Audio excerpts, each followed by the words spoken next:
No, they don't, said Cohen, sliding awkwardly off his horse and massaging his knees. Well-known misapprehension, that is. Trolls never ate anybody. No? No, they always spit the bits out. Can't digest people, you see. Your average troll don't want any more out of life than a nice lump of granite, maybe with perhaps a nice slab of limestone for afters.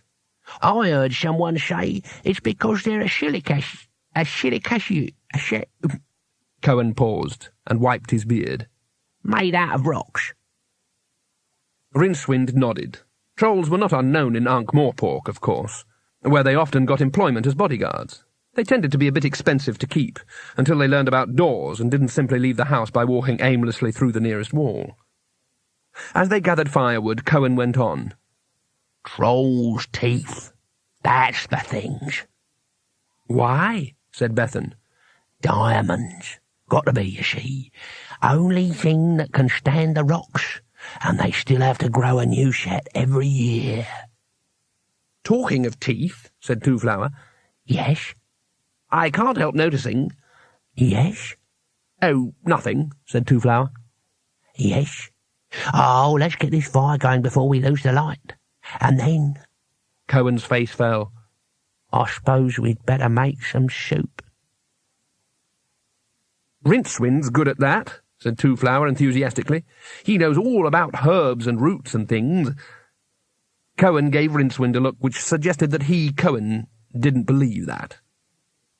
Well, the horse people gave us some horse jerky, he said. If you can find some wild onions and stuff, it might make it taste better.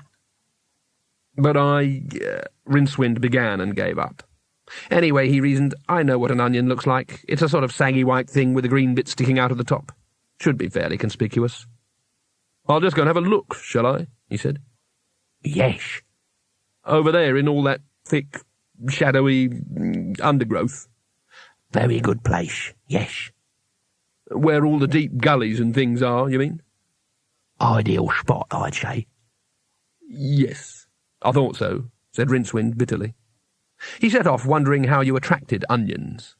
After all, he thought, although you see them hanging in ropes on market stalls, they probably don't grow like that. Perhaps peasants or whatever use onion hounds or something, or sing songs to attract onions. There were a few early stars out as he started to poke aimlessly among the leaves and grass. Luminous fungi, unpleasantly organic, and looking like marital aids for gnomes, squished under his feet. Small flying things bit him.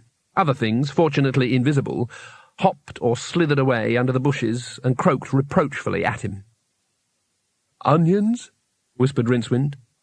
"Any onions here?" "There's a patch of them by that old yew tree," said a voice beside him.